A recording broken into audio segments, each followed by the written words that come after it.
बीते 8 सालों से एएनएम व जीएनएम के पदों पर संविदा के तौर पर अपनी सेवाएं दे रहे कर्मचारियों ने नियुक्ति में प्राथमिकता देने की मांग की है। संविदा कर्मचारियों ने कहा कि कई सालों के इंतजार के बाद प्रदेश सरकार ने एएनएम व जीएनएम के 1200 पदों पर भर्ती प्रक्रिया शुरू की है, लेकिन वर्षों के नियमितीकरण का इंतजार कर रहे कर्मचारियों को प्राथमिकता नहीं देने से उन्हें निराशा हुई है।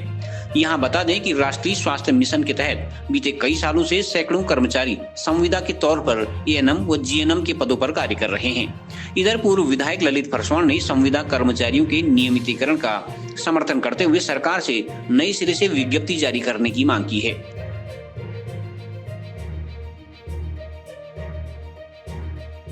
जैसे सर आपको भी पता है कि उत्तराखंड में स्वास्थ्य विभाग में अभी 1200 कुछ रिक्त पद जो हैं जो भरे जा रहे हैं। इसमें हम उत्तराखंड सरकार का हार्दिक स्वागत करते हैं इस फैसले का। उन्होंने पोस्टें इतने सालों के बाद निकाली है, लेकिन हमें बड़ा दुख हो रहा है। 9 साल से हम यहाँ पे कार्यरत हैं, लेकिन हमारे लिए कोई भी उसमें वेटेज दिया ज़्यादा नहीं दिया है। ओनली 5 मार्क्स हम लोगों को दिया है इन लोगों ने।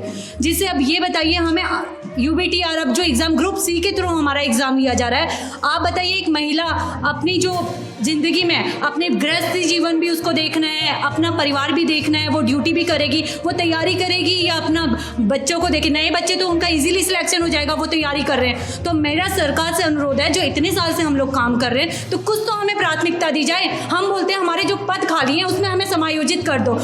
दूसरे जो नए बच्चे हैं उनके पास तो अभी एज भी है, हमारी तो एज भी जा रही है। नए बच्चों के साथ में आप एग्जाम, ये पहले जो हमारा होता था सीनियरिटी प्लस मेरिट बेस पे हम लोगों का सिलेक्शन होता था।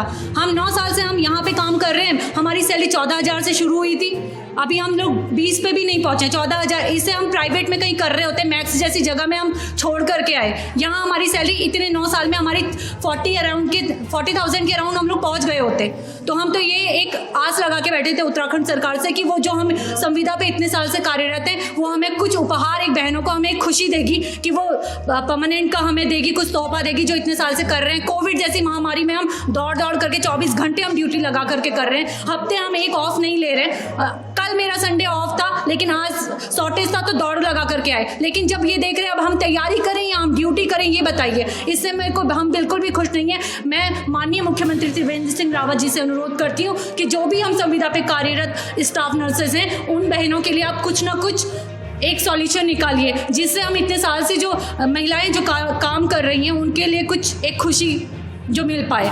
मैं यही माननीय मुख्यमंत्री और उत्तराखंड सरकार से अनुरोध करती हूँ। और जैसा कि आज हमारे जो पूर्व विधायक ललित फरसवाण जी ने भी हमारा सपोर्ट किया है, वो भी हमारी पीड़ा को समझ रहे हैं, उनका भी तहे दिल से धन्यवाद अदा करती हूँ। उन्होंने 2 शब्द हमारे लिए बोले कि हाँ, आप लोगों के साथ ये जो बात है इस पर विचार करना चाहिए। इन सर का भी मैं बहुत बहुत धन्यवाद करती हूँ कि इन्होंने इतना तो सोचा। लेकिन मैं बिल्कुल सरकार के इस फैसले से बिल्कुल नाखुश हूँ। स्वतंत्रता का अधिकार हमें अपनी बात रखने, डर के हम लोग काम पे लगे हुए हैं अपना। चलो कोई बात नहीं, गवर्नमेंट कुछ ना कुछ हमारे लिए करेगी, लेकिन हम इन चीज़ों को देख करके बिल्कुल भी नाखुश है। लेकिन इस पर फैसला हम उत्तराखंड सरकार माननीय त्रिवेंद्र सिंह रावत जी, जो स्वास्थ्य जिनके पास सारा सब कुछ है, उनके हाथों में है। वो चाहें तो वो कर सकते हैं, हमें जो इन खाली पदों पे हमें समायोजित करें, यही उनसे मेरी अनुरोध है। धन्यवाद। 1250 पद माननीय मुख्यमंत्री जी ने स्वास्थ्य विभाग में स्टाफ नर्स एएनएम और जीएनएम की निकाली हैं।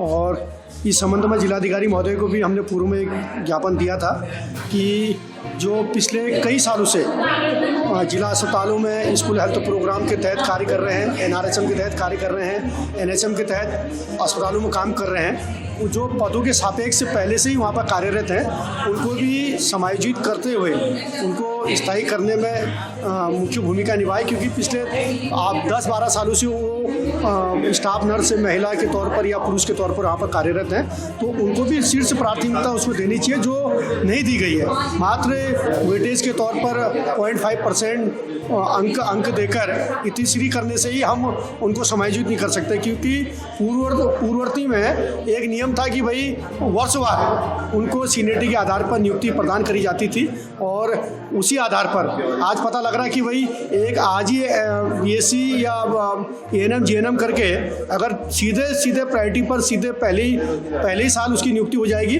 जो 10-10 साल 15-15 साल से जो संविदा में कार्यरत हमारी स्टाफ नर्स हैं, एएनएम है, जीएनएम है या स्कूल हेल्थ प्रोग्राम में कार्यरत कर्मचारी हैं, तो उनको हम कहाँ से समायोजित करेंगे? तो कहीं ना कहीं उनमें कुठाराघात हो रहा है। तो माननीय मुख्यमंत्री जी तत्काल इसका संज्ञान लें और जिलाधिकारी महोदय के माध्यम से भी हमने ज्ञापन भेजा, तो उसको भी तत्काल संज्ञान लेते हुए इसका निस्तारण करें।